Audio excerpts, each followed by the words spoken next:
Hi மக்களே, எல்லோரும் எப்படி இருக்கீங்க? நான் தான் இர்ஃபான். இன்றைக்கி நம்ம இந்த வீடியோவில் எதை பற்றி பார்க்க போகிறோம் அப்படின்னு சொன்னாங்க, நம்ம வந்துட்டு லாஸ்ட் வீக் வாங்கின DJI Osmo Pocket இது வந்துட்டு நான் இப்போ ஒரு 1 வீக்காக யூஸ் பண்ண ட்ரை பண்ணிகிட்ருக்கேன். ஸோ இதில் சில செட்டிங்ஸ் வந்துட்டு நான் ஃபஸ்ட்டு மாற்றினேன். அப்போ தான் நம்மளுடைய இந்த கேமராவுடைய ஃபுல் பொட்டென்ஷியலை நம்மளை வெளியில் கொண்டு வர முடியும் அப்படிங்கிறதுக்காக ஒரு சில செட்டிங்ஸ் வந்துட்டு நான் சேஞ்ச் பண்ணேன். அது என்ன மாதிரியான செட்டிங்ஸ் அப்படிங்கிறது தான் நம்ம இந்த வீடியோவில் பார்க்க போகிறோம். ஸோ வீடியோ வந்துட்டு கடைசி வரைக்கும் ஸ்கிப் பண்ணாமல் பாருங்கள். ஸோ நம்ம ஃபஸ்ட்டு இதில் நம்ம சேஞ்ச் பண்ண வேண்டியது என்ன அப்படின்னு பார்த்தாக்க, நம்ம வீடியோ வந்துட்டு செட்டிங்ஸ் வந்துட்டு சேஞ்ச் பண்ணணும். ரீசெட் ஆகிட்டு இப்போ மறுபடியும் ஆன் ஆகுது. ஸோ நம்ம வந்துட்டு ஆன் பண்ண உடனே நம்ம இங்கிலீஷ் கொடுக்குறோம். இப்போது வீடியோ மோட் பார்த்தீங்கன்னா உங்களுக்கு 1080 தான் இருக்கும் நார்மலாக. இப்போ நீங்கள் இதை எடுத்திங்கன்னா ஸோ இதுக்கு நம்ம என்ன பண்ணலாம் அப்படின்னு சொன்னாக்க, இதை வந்துட்டு நம்ம முக்கியமாக இந்த வீடியோடைய செட்டிங்ஸை மாற்றணும். ஸோ அதுக்கு வந்துட்டு இங்கே வீடியோ சிம்பிள் இருக்குது பார்த்தீங்களா? ஸோ இந்த வீடியோ சிம்பிளை நீங்கள் கிளிக் பண்ணிங்கன்னா உங்கள் வீடியோவோடைய ஆப்ஷனுக்குள்ளே போயிடலாம்.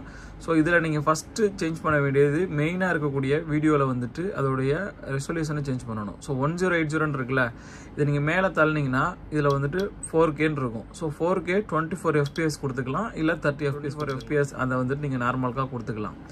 இதே மாதிரி செட்டிங்ஸ் வந்துட்டு நீங்கள் இதில் இருக்கக்கூடிய வீடியோவில் ஒவ்வொரு மோடுக்கும் செய்யணும். இப்போ லோ லைட் மோடுன்னு இருக்கும். ஸோ அதை கிளிக் பண்ணிங்கன்னா இப்போ அதுக்குள்ளே போயிட்டீங்கன்னு வச்சுக்கோங்களேன். ஸோ அதுலேயுமே வந்துட்டு நீங்கள் 4K அந்த 24 FPS 30 FPS நீங்கள் கொடுக்கணும். அதே மாதிரி ஸ்லோ மோஷன் மோட் இருக்குது. ஸோ ஸ்லோ மோஷன் மோடுக்குள்ளே போயிட்டீங்கனாலும் இப்போ இதில் 1080 தான் இருக்குது நார்மலாக. ஸோ நீங்கள் இதில் வந்துட்டு ஒவ்வொன்றுமே நீங்கள் வந்துட்டு மேலே ஸ்வைப் பண்ணிங்கன்னா உங்களுக்கு அதோடைய ரெசல்யூஷன் குவாலிட்டி வரும். நீங்கள் வந்துட்டு 4K வந்துட்டு சூஸ் பண்ணிக்கோங்க. ஸோ இப்படி தான் இதில் பாக்கி இருக்கக்கூடிய ஹைப்பர் லேப்ஸு, டைம் லேப்ஸு எல்லாத்துக்குமே வந்துட்டு நீங்கள் மாற்றிக்கோங்க. அதாவது லெஃப்ட்லேருந்து ரைட்டு நம்ம கிளிக் பண்ணுவோம். ஸோ இதில் வந்துட்டு ப்ரோ அப்படின்னு மேலே இருக்குல்ல, ஸோ அதை நம்ம கிளிக் பண்ணிக்குவோம். அப்போ தான் நம்மளுக்கு ப்ரோ உடைய செட்டிங்ஸ் வந்துட்டு நம்ம அக்சஸ் பண்ண முடியும். ஸோ இப்போ இந்த ப்ரோ செட்டிங்ஸ் நம்ம இதில் வந்த பிறகு இதில் எக்ஸ்போஷர் ஆட்டோன்னு இருக்கா ஃபஸ்ட்டு. ஸோ இந்த ஆட்டோ எக்ஸ்போசர் தான் வந்துட்டு இப்போ உங்ககிட்ட என்டி ஃபில்டர்லாம் இல்லை அப்படின்னா நீங்கள் ஆட்டோ எக்ஸ்போசர் வச்சு எடுக்கிறது தான் பெஸ்ட்டு. ஏன்னா நீங்கள் மேனுவல் எக்ஸ்போசர் போனீங்க அப்படின்னு சொன்னாக்க நீங்கள் அதை லைட்டு சேஞ்ச் பண்ணிகிட்டே இருக்கணும் அதுக்கு தகுந்த மாதிரி. ஸோ நீங்கள் ஆட்டோவில் பெஸ்ட்டு. பட் ஆட்டோவில் நீங்கள் செய்ய வேண்டிய ஒரு விஷயம் என்னன்னாக்க, இந்த ISOன்னு இருக்குது பாருங்களேன் ரைட் சைடில். ஸோ இது வந்துட்டு மேக்ஸிமம் ஒரு 50 to 800 கொடுத்துக்கோங்க. ஏன்னா அதுக்கு மேலே போனீங்கன்னா உங்களுடைய வீடியோ வந்துட்டு ரொம்ப நாய்ஸாக வந்துருக்கும். ஸோ நம்ம 50 to 800க்கு மேலே எனக்கு ஆட்டோவில் ISO வேணாம் அப்படிங்கிறத நீங்கள் ஃபிட் பண்ணிக்கோங்க. அதே மாதிரி லெஃப்ட் சைடு பார்த்தீங்கன்னா இதில் வந்துட்டு நீங்கள் -0.3 அப்படிங்கிற ஒரு லெவலையும் நீங்கள் கொடுத்துட்டு இது கன்ஃபார்ம் பண்ணிக்கோங்க. ஏன் அது -0.3 கொடுக்குறோன்னா, சம்டைம்ஸ் நீங்கள் ஓவராக ஒரு இடத்துல போய் பிரைட்னஸ் உள்ள இடத்துல எடுத்திங்கன்னா அது உங்களுக்கு ஓவர் எக்ஸ்போஷர் பண்ணி விட்டுரும். ஸோ அது கண்ட்ரோல் பண்ணுறதுக்காக வேண்டி நம்ம வந்துட்டு அதை -3 நம்ம கொடுத்துக்குவோம். அதுக்கு அடுத்து நம்ம ப்ரோ செட்டிங்ஸில் பார்த்தோம்னா ஒயிட் பேலன்ஸ் இருக்குது. இந்த ஒயிட் பேலன்ஸ் வந்துட்டு மேனுவலாக ஆட்டோ ஒயிட் பேலன்ஸே இருக்கட்டும், ஒன்றும் பிரச்சனை இல்லை. இந்த கிளாமர் எஃபெக்ட் இருக்குது. ஸோ இந்த கிளாமர் எஃபெக்ட் வந்துட்டு நீங்கள் ஆஃப் பண்ணி வச்சுக்கோங்க. அதுதான் வந்துட்டு உங்களுக்கு பெஸ்ட்டு. இது நீங்கள் மேபி கேலாக இருந்தீங்கன்னு சொன்னாக்க அதை ஆன் பண்ணுங்கள். அது ஆட்டோமேட்டிக்காக உங்களுக்கு மேக்கப்பு, லிப்ஸ்டிக் எல்லாம் போடும். ஸோ அது வந்துட்டு வேணாம் அப்படிங்கிறதுனால நான் வந்துட்டு அதை ஆஃப் பண்ணி வச்சுக்கிறேன். அதே மாதிரி கலர் இருக்குது. ஸோ இந்த DJI Osmo Pocket 3ல் முக்கியமான விஷயமே இவங்க கொடுத்துருக்கக்கூடிய கலர் ப்ரொஃபைல் தான். இப்போ இதில் 3 விதமான கலர் வந்துட்டு நமக்கு கிடைக்கும். இப்போ ஒன்று வந்துட்டு HLGன்னு இருக்கா, ஸோ அதுக்கு மாதிரி டீலாக்னு இருக்கும். இப்போ இந்த நான் மேலே வந்துட்டு என்னுடைய இதை நான் காட்டுறேன். ஓகே, இப்போ வந்துட்டு எனக்கு டிஸ்பிளேல இருக்கக்கூடிய இது தெரியும். இப்போ பார்த்தீங்கன்னா நான் கலர் ப்ரொஃபைல் வந்துட்டு டீலாக் கொடுத்தேன்னா அது எப்படி ஒரு ஃப்ளாட்டாக இருக்குது பார்த்தீங்களா? ஸோ இது நம்ம வந்துட்டு அதுக்கு பிறகு மேனுவலாக நம்ம கலர் கிரேட் பண்ணுற மாதிரி இருக்கும். ஸோ உங்களுக்கு கலர் கிரேடிங்லாம் தெரியும் அப்படின்னா நீங்கள் டீலாக் M வச்சுக்கோங்க. இல்லைங்க எனக்கு எதுவுமே தெரியாது, நான் சும்மா நார்மலாக தான் எடுக்கிறேன் அப்படின்னாக்க நீங்கள் நார்மல் 10 பிட் அதை சூஸ் பண்ணிக்கோங்க. இப்போ ஆல்ரெடி அதுவே கலர்லாம் நமக்கு கொடுத்து ஓரளவுக்கு நேச்சுரலாக தெரிகிற மாதிரி காட்டுதில்லை. ஸோ அதனால் வந்துட்டு நம்ம அது கொடுத்துக்கலாம். அதே மாதிரி இதுக்கு அடுத்து இருக்கக்கூடியது வந்துட்டு ஒரு கண்டினியூஸ், அதாவது ஃபோக்கஸ் மோடுன்னு சொல்லிட்டு ஒன்று இருக்கும். ஸோ இந்த ஃபோக்கஸ் மோடில் வந்துட்டு நீங்கள் உள்ளே பார்த்தீங்கன்னா ஒன்று சிங்கிள்னு ஒன்று இருக்கும், கண்டினியூஸ் ஒன்று இருக்கும், ப்ராடக்ட் ஷோகேஸ் மோடுன்னு இருக்கும். இப்போ இந்த சிங்கிள் வந்துட்டு நீங்கள் நார்மலாக ஒரு விஷயத்தை வச்சு நீங்கள் வீடியோ எடுக்கிறீங்க அப்படின்னு சொன்னாக்க அது நீங்கள் சிங்கிள் போட்டுக்கோங்க. இப்போ நீங்கள் வந்துட்டு vlog பண்ணுறீங்க, உங்களோட ட்ராக் பண்ணணும் உங்கள் ஃபேஸை அப்படின்னு நீங்கள் நினச்சிங்கன்னா இது வந்துட்டு கண்டினியூஸ் வந்துட்டு கொடுத்துக்கணும். அது கீழே ப்ராடக்ட் ஷோகேஸ் மாடல் அப்படின்னு சொன்னாங்க. இப்போ இந்த மாடல் நீங்கள் சூஸ் பண்ணுறப்ப இதுக்கு முன்னாடி உள்ளது வந்துட்டு உங்களுக்கு ஃபோக்கஸ் பண்ணும், பேக்ரவுண்ட் வந்துட்டு உங்களுக்கு அது என்ன பண்ணணும்னு சொன்னாங்க அவுட் ஆஃப் ஃபோக்கஸில் காட்டும். உதாரணத்துக்கு இப்போ நான் இதை கொண்டு வந்து வைக்கிறேன்னு வச்சுக்கோங்களேன். இப்போ இந்த DJI மைக் வந்துட்டு எனக்கு ஃபோக்கஸில் இருக்குது, பேக்ரவுண்ட் வந்துட்டு அவுட் ஆஃப் ஃபோக்கஸில் ஆட்டோமேட்டிக்காக மாறிட்டு பார்த்தீங்களா? ஸோ இப்போ இதுக்கு வந்துட்டு இப்போ பாருங்கள் ஃபோக்கஸ் வந்துட்டு இப்போ வந்துட்டு முன்னாடி நம்ம எதை காட்டுறோமோ அது வந்துட்டு உங்களுக்கு ஃபோக்கஸ்லேயும் பின்னாடி உள்ளது அவுட் ஆஃப் ஃபோக்கஸ்லேயும் இருக்கும். ஸோ அதுக்காக அதை நம்ம சூஸ் பண்ணிக்கலாம். இப்போ உதாரணம் இதில் பார்க்கக்கூடிய ஒரு செட்டிங்ஸ் வந்துட்டு, அதாவது இமேஜ் அட்ஜஸ்ட்மெண்ட் அப்படின்னு சொல்லிட்டு ஒரு ஆப்ஷன் இருக்கும். அதில் நீங்கள் வந்துட்டு கஸ்டம் போய்க்கோங்க. கஸ்டம்ஸில் வந்துட்டு ஷார்ப்னஸ் வந்துட்டு ஒரு -2 அந்த ரேஞ்சில் வச்சுக்கோங்க. ஏன்னு சொன்னாங்க, டிஜே ஆஸ்மோ வந்துட்டு உங்களுக்கு எடுத்து கொடுக்கக்கூடிய அந்த பிக்சர் வந்துட்டு ஓவர் ஷார்ப்னஸாக உங்களுக்கு வந்துட்டு அது சில டயத்தில் கொடுத்துருது.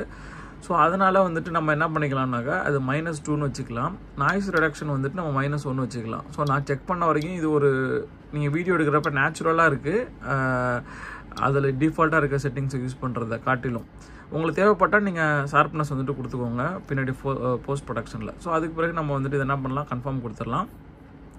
இப்போ ப்ரோ செட்டிங்ஸில் உள்ளது இவ்வளோ தான். ஸோ இதை நம்ம பார்த்தாச்சு. அடுத்து இங்கே மேலே வந்துட்டு ஒரு மைக் சிம்பிள் இருக்குது பார்த்தீங்களா. இப்போ நம்ம இது ஒயர்லெஸ் மைக்கை வந்துட்டு ஆன் பண்ணோம்னா நமக்கு அது வந்துட்டு எனேபிள் இருக்கும். ஸோ இப்போ நான் அது நீங்கள் கிரியேட் கோம்போ வாங்கினீங்கன்னா உங்களுக்கு மைக் 2ஓடையே கிடைக்கும். ஸோ இப்போ அதை நான் ஆன் பண்ணிட்டேன். கனெக்டடும் ஆல்ரெடி வந்துட்டு பேட்டரி எவ்வளோ இருக்கோ அப்படிங்கிறதையும் உங்களுக்கு வந்துட்டு காமிச்சிட்டு. ஸோ இது எப்போ உங்களுக்கு இது கனெக்டட் ஆகிட்டோ இங்கே மேலே பார்த்தீங்கன்னாக்கா உங்களுக்கு ஒரு சிம்பிள் ஒன்று வந்துடும், டிஜேன்னு வந்துட்டு பார்த்தீங்களா. ஸோ இந்த சிம்பிள் வந்துட்டு நம்ம சூஸ் பண்ணோம்னா மைக் 2ஓடைய செட்டிங்ஸ் வந்துட்டு நம்மளால் அக்சஸ் பண்ண முடியும். இப்போ இதில் மேக்ஸிமம் வந்துட்டு நீங்கள் எதுவுமே சேஞ்ச் பண்ண வேண்டிய அவசியம் இல்லை, இது இப்படியே இருக்கலாம்.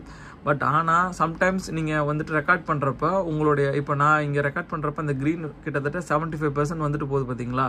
சில பேருக்கு வந்துட்டு உங்களுக்கு இந்த ஒரு 30% தாண்டலை, அதுக்கு மேலே அந்த க்ரீன் வரமாட்டேங்குது அப்படின்னு நீங்கள் நினச்சிங்கனாக்க அப்போதைக்கு என்ன பண்ணிக்கலாம்னாக்க இந்த மைக்கு செட்டிங்ஸ்குள்ளே போயிட்டு அந்த டிரான்ஸ்மிட்டர் 1 கெயின்னு இருக்குல்ல. ஸோ இதை வந்துட்டு நீங்கள் ஒரு 5 4 நீங்கள் கொடுத்துக்கலாம். இது கொடுக்குறப்ப என்ன ஆகுனாக்க இப்போ பாருங்கள் அந்த ரெட் வரைக்கும் வருது பார்த்தீங்களா. அதாவது என்னுடைய வாய்ஸ் வந்துட்டு இது பூஸ்ட் பண்ணி கொடுக்கும். பட் எனக்கு நார்மலாகவே அந்த வாய்ஸ் எனக்கு போதும்னு நினைக்கிறேன். அதனால் வந்துட்டு நான் இதை 0லேயே நான் வச்சுக்கிறேன். உங்களுக்கு தேவையானதுக்கு தகுந்த மாதிரி அதை நீங்கள் வந்துட்டு வச்சுக்கோங்க. ஓகே. ஸோ நம்ம ப்ரோ செட்டிங்ஸும் பார்த்தாச்சு, மைக்கும் பார்த்தாச்சு, எல்லாமே பார்த்தாச்சு. அதுக்கு பிறகு நம்ம இதில் வந்துட்டு தெரிஞ்சுக்க வேண்டிய ஒரு செட்டிங்ஸ் என்னென்னு பார்த்தோம்னாக்கா நம்ம இது ஃப்ரண்ட் பேஜில் இருக்கக்கூடிய செட்டிங்ஸ் போக போகிறோம். இப்போ இதில் இங்கே ஃபஸ்ட்டு இருக்குது பார்த்தீங்களா. ஸோ இது வந்துட்டு நீங்கள் எனேபிள் பண்ணி வச்சுக்கோங்க. இது என்ன அப்படின்னாக்க எஃப்டி செல்ஃபி அப்படின்னா உங்கள் ஃபேஸ் வந்துட்டு ட்ராக் பண்ணும் நீங்கள் செல்ஃபி மோடில் இருக்கப்போ. ஸோ இதை நான் எனேபிள் கொடுத்துட்டேன்னா இது ஆட்டோமேட்டிக்காக எப்போ வந்துட்டு உங்களுடைய கிம்பல் வந்து நீங்கள் உங்களை ஷூட் பண்ணுறீங்களோ அப்போ உங்கள் ஃபேஸ் வந்துட்டு ஆட்டோமேட்டிக்காக அதை ட்ராக் பண்ணும். இப்போ நான் நிமிந்தன்னு வச்சுக்கோங்களேன், அழகாக என்ன ட்ராக் பண்ணது பற்றியோலா. ஸோ அதுக்காக வேண்டிதான் இது நம்ம எனேபிள் பண்ணி வச்சிட்டோம் அப்படின்னாக்க நம்ம ஒவ்வொரு தடவையும் நம்மள வந்துட்டு நம்ம இது ஃபோக்கஸ் பண்ண வேண்டிய அவசியம் இல்லை. ஒன்ஸ் இது நீங்கள் எனேபிள் இருந்துச்சுன்னா ஆட்டோமேட்டிக்காக நீங்கள் ஃப்ரண்ட் ஃபேஸ் பண்ணுறப்ப இது வந்துட்டு உங்களை ஃபோக்கஸ் ட்ராக் பண்ண ஆரம்பிச்சிடும். ஸோ அதுக்காக இந்த ஒரு ஆப்ஷனை நான் வந்துட்டு நம்ம யூஸ் பண்ணிக்குவோம். அதே மாதிரி இதில் நீங்கள் அடுத்து நம்ம பார்த்தோம்னு சொன்னாங்க பிரைட்னஸ்ஸு. ஸோ இது 100% பிரைட்னஸ் இருக்குது. ஸோ இது 100% பிரைட்னஸ் இருக்கிறப்ப என்ன ஆகுனா உங்களுடைய பேட்டரி வந்துட்டு சீக்கிரமே காலியாகிறதுக்கான ஒரு பாசிபிலிட்டி இருக்குது.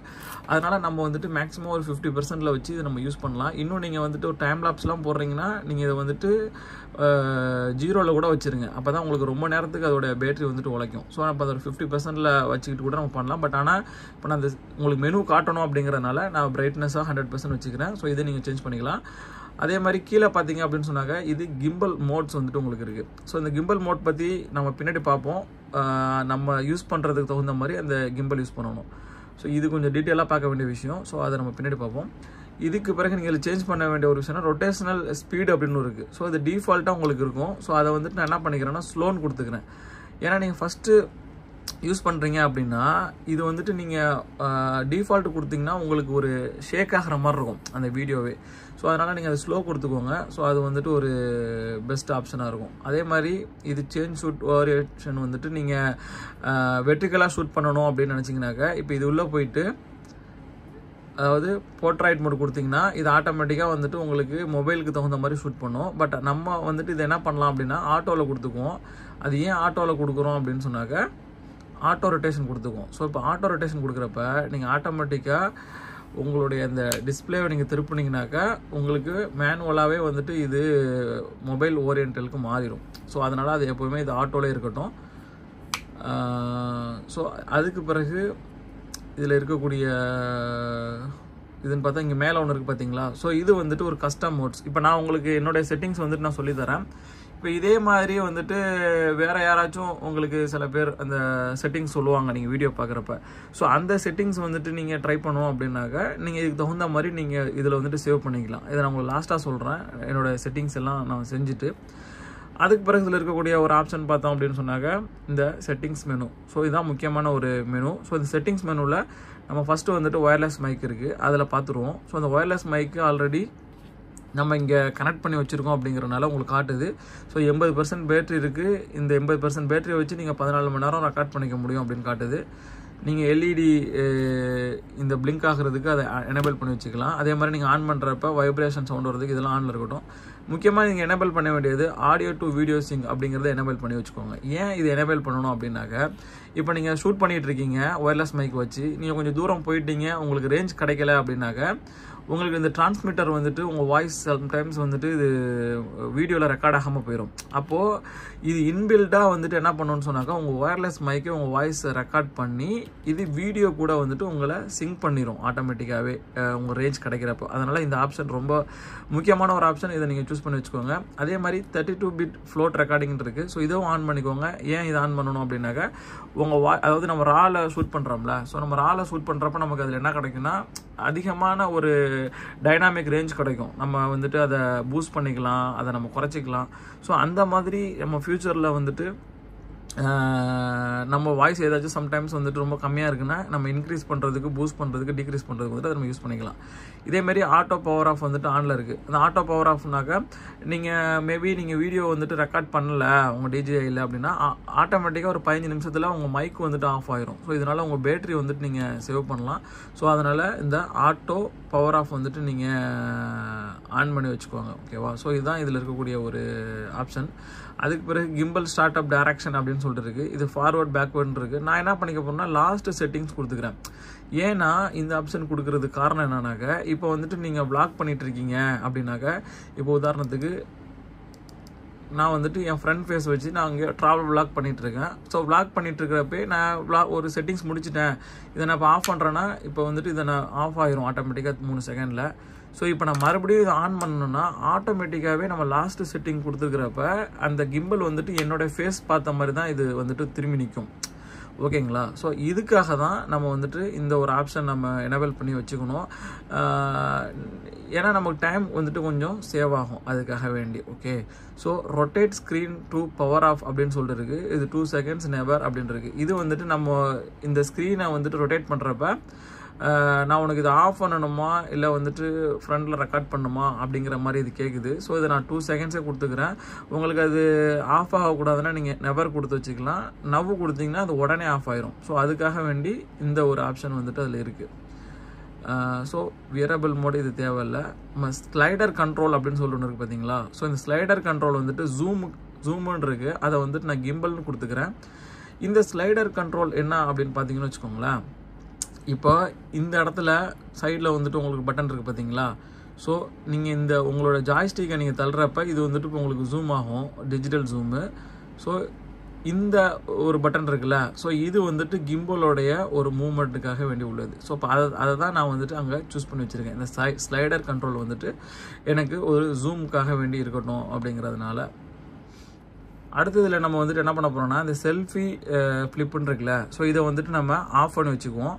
ஏன்னா இது நீங்கள் உங்களுடைய ஒரு நீங்கள் செல்ஃபி வீடியோ எடுத்துகிட்டு இருக்கப்ப ஸோ அதில் உள்ள டெக்ஸ்ட் வந்துட்டு உங்களுக்கு தலைகளாக தெரியாமல் இருக்கும். ஸோ அந்த செல்ஃபி ஃப்ளிப் வந்துட்டு நீங்கள் ஆன் பண்ணி வச்சுருக்கப்ப அடுத்து பில்ட்-இன் மைக் ஆடியோ பேக்கப் அப்படின்னு இருக்குல்ல. ஸோ இந்த ஆப்ஷன் என்ன அப்படின்னா நீங்கள் வந்துட்டு ஒரு இன்டர்வியூ எடுக்கிறீங்க இல்லை விளாக் பண்ணுறீங்க அப்படின்னாக்க இப்போ சம்டைம்ஸ் உங்கள் ஒயர்லெஸ் மைக்கில் வந்துட்டு சார்ஜ் போயிட்டு இது ஆஃப் ஆகிட்டு அப்படின்னா உங்களுக்கு ஆடியோவே கிடைக்காம போயிடும் நீங்கள் பேசுனது. ஸோ அதுக்காக வேண்டி இந்த பில்ட்-இன் மைக் ஆடியோ பேக்கப் நீங்கள் ஆன் பண்ணி வச்சுருந்தீங்கன்னா ஆட்டோமேட்டிக்காக உங்களுடைய ஆஸ்மா பாக்கெட் இருக்குல்ல, அது ஒரு நீங்கள் பேசக்கூடிய சவுண்டு வாய்ஸ் எல்லாமே ரெக்கார்ட் பண்ணி வச்சுக்குவோம். வேறு ஒரு ஃபைல் ஆடியோ ஃபைலாக வச்சுக்குவோம். நாளைக்கு இன்கேஸ் உங்களுக்கு வந்துட்டு இதில் ஆடியோ ப்ராப்ளமாக இருக்குன்னா ஸோ நீங்கள் அந்த டைமில் வந்துட்டு இந்த ஆடியோ ஃபைலை வந்துட்டு உங்கள் வீடியோவில் வந்துட்டு நீங்கள் எடிட் பண்ணுறப்ப யூஸ் பண்ணிக்கலாம். ஸோ அதுக்காக வேண்டி இதை வந்துட்டு எனேபிள் பண்ணி வச்சுக்கோங்க. பட் நான் அவ்வளோ இம்பார்ட்டன்ட் இல்லை. அப்படியே எனக்கு வாய்ஸ் போயிட்டாலும் நான் வந்துட்டு பேக்ரவுண்ட் வாய்ஸ் கொடுத்துக்குவேன். என்னுடைய மெமரி கொஞ்சம் மிச்சமாகும். அதனால் வந்துட்டு இதை நான் ஆஃப் பண்ணிக்கிறேன். ஓடிஜி கனெக்ஷன் உங்களுக்கு தெரியும், யூஎஸ்பி பண்ணுறது. ஒயர்லெஸ் கனெக்ஷன் தான் தேவையில்லாதது. கிம்பல் கேலிப்ரேஷன் ஓகே, அதை வந்துட்டு நம்ம கிம்பல் கேலிப்ரேட் பண்ணுறது. இப்போ ஜாய்ஸ்டிக் ஸ்பீடு வந்துட்டு நீங்கள் சேஞ்ச் பண்ண வேண்டிய ஒரு விஷயம். இப்போ ஜாய்ஸ்டிக் ஸ்பீடு பார்த்தீங்கன்னு வச்சுக்கோங்களேன், 4 இருக்குது. நான் இப்போ அதை என்ன பண்ண போகிறேன்னு சொன்னாக்கா 1 கொடுத்துக்கிறேன். ஏன்னு சொன்னால், இப்போ நீங்கள் கிம்பல் மூவ் பண்ணுறப்ப இந்த ஜாய்ஸ்டிக்கை வச்சு நீங்கள் நவுத்துறப்ப ரொம்ப இப்போ மெதுவாக நவுறுது பார்த்தீங்களா. இப்போ இதே வந்துட்டு நீங்கள் 4 வச்சு நீங்கள் நவுத்துனீங்கன்னா வேகமாக நவரும். ஸோ இது உங்களுக்கு ஒரு சினிமேட்டிக்கான ஒரு வீடியோ வந்துட்டு உங்களுக்கு கிடைக்காது, ரொம்ப வேகமாக அப்படியே போகிற மாதிரி இருக்கும். ஸோ அதனால் வந்துட்டு நான் இது 1 கொடுத்துக்கிறேன். ஜூம் வந்துட்டு அது 4லே இருக்கட்டும், ஒன்றும் பிரச்சனை கிடையாது. ஸோ இதை நம்ம கன்ஃபார்ம் கொடுத்துக்குவோம். அதே மாதிரி வீடியோ கம்ப்ரெஷன் வந்துட்டு எஃபிஷியன்சி HFCன்னு இருக்குது. உங்கள்கிட்ட கம்ப்யூட்டர் வந்துட்டு ரொம்ப ஃபாஸ்ட்டாக இருக்குது அப்படின்னா நீங்கள் இந்த HVFC கொடுத்துக்கோங்க. இல்லை என்கிட்ட நார்மலான ஒரு கம்ப்யூட்டர் தான் இருக்குனாக்கா நீங்கள் இந்த H.264 அதை வந்துட்டு நீங்கள் கொடுத்துக்கோங்க. அப்போ தான் இந்த வீடியோ நீங்கள் மெமரி கார்டில் உள்ள வீடியோ ப்ராசஸ் பண்ணுறப்போ உங்களுக்கு பஃபர் ஆகாமல் இருக்கும். ஸோ அதுக்காக அந்த ஒரு ஆப்ஷன் நம்ம யூஸ் பண்ணிக்கிறோம். ஸோ அதே மாதிரி இதில் ரெஃபரன்ஸ் லைன் இருக்குது, அந்த கிரிட் வந்துங்கிறத நீங்கள் ஆன் பண்ணிக்கோங்க. அப்போ தான் நீங்கள் ரூல் ஆஃப் தார்ட்லாம் வச்சு ஒரு ஃபோட்டோ எடுக்கிறப்ப நமக்கு அது பக்காவாக இருக்கும். ஓகேவா. ஸோ அதே மாதிரி நேமிங் மேனேஜ்மெண்ட்னால் நீங்கள் ஃபோல்டர் நேம், ஃபைல் நேம் கொடுக்குறது, இதெல்லாம் நம்மளுடைய ரொம்ப முக்கியமான ஒரு இது கிடையாது. தேவைப்படுறவங்க அது யூஸ் பண்ணி வச்சுக்கலாம். So screen off when record அப்படிங்கிறது நீங்கள் நெவர் கொடுத்துக்கோங்க. இது தேவைப்பட்டுச்சுன்னா நீங்கள் உங்கள் ஸ்க்ரீன் வந்துட்டு ஆஃப் ஆயிரும் நீங்கள் ரெக்கார்ட் பண்ணுறப்ப. நீங்கள் ஒரு டைம் லேப்ஸ் ஷூட் பண்ணுறீங்க அப்படின்னா இது நீங்கள் ஒரு 3 செகண்டில் கொடுத்தீங்கன்னு வச்சுக்கோங்களேன், அது பாட்டு ஆட்டோமேட்டிக்காக ஃபோட்டோ எடுத்துகிட்டு இருக்க போகுது, உங்களுக்கு பேட்டரி வந்துட்டு மிச்சமாகும் இந்த ஸ்க்ரீன் ஆஃப் ஆகிறப்ப. ஸோ அதுக்காக அந்த ஆப்ஷன் யூஸ் பண்ணிக்கலாம். ஆட்டோ பவர் ஆஃப் அப்படிங்கிறது 5 மினிட்ஸ். நீங்கள் எந்த வீடியோவுமே ரெக்கார்ட் பண்ணல, நீங்கள் சும்மா வச்சுருக்கீங்க, ஆட்டோமேட்டிக்காக உங்கள் கைப்பட்டு இது ஆன் ஆகிட்டுனா கூட நீங்கள் வீடியோ ரெக்கார்ட் பண்ணாட்டி 5 நிமிஷத்தில் ஆஃப் ஆகிறதுக்காக அந்த ஒரு சிஸ்டம் இருக்குது. ஸோ அதை நீங்கள் யூஸ் பண்ணிக்கோங்க.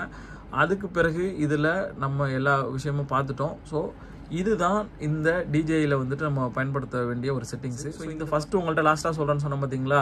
ஸோ இது எதுக்குன்னா, இப்போ நம்ம ஒரு செட்டிங்ஸ் கிரியேட் பண்ணி வச்சுருக்கோம்ல, ஸோ இதை வந்துட்டு நான் யூஸ் பண்ணணும் அப்படின்னாக்கா இந்த ப்ளஸ்ஸை கொடுத்தீங்க அப்படின்னாக்கா நம்மளுடைய இந்த செட்டிங்ஸ் வந்துட்டு C1ல் சூட் ஆகிரும். இப்போ மேபி உங்களுக்கு வேறு யாரோ ஒருத்தவங்க சில செட்டிங்ஸ் சொல்லி கொடுக்குறாங்க, அதை நீங்கள் ட்ரை பண்ணி பார்க்கணும் அப்படின்னு நினச்சிங்கன்னா இப்போ இந்த செட்டிங்ஸை நீங்கள் மாற்றிட்டு மறுபடியும் இந்த இடத்துல போயிட்டு நீங்கள் ப்ளஸ் ஐக்கான் கொடுத்தீங்கன்னா அது C2வாக வந்துட்டு உங்களுக்கு சூட் ஆகிரும். ஓகேவா. ஸோ அது உங்களுக்கு தேவையானதுக்கு தகுந்த மாதிரி நீங்கள் பார்த்துருப்பீங்க. ஸோ இது கண்டிப்பாக உங்களுக்கு யூஸ்ஃபுல்லாக இருக்கும் அப்படின்னு நினைக்கிறேன். ஸோ ஆஸ்மா பாக்கெட் நீங்கள் வாங்கினீங்க அப்படின்னா கண்டிப்பாக இந்த செட்டிங்ஸ் சேஞ்ச் பண்ணி நீங்கள் ட்ரை பண்ணி பாருங்கள்.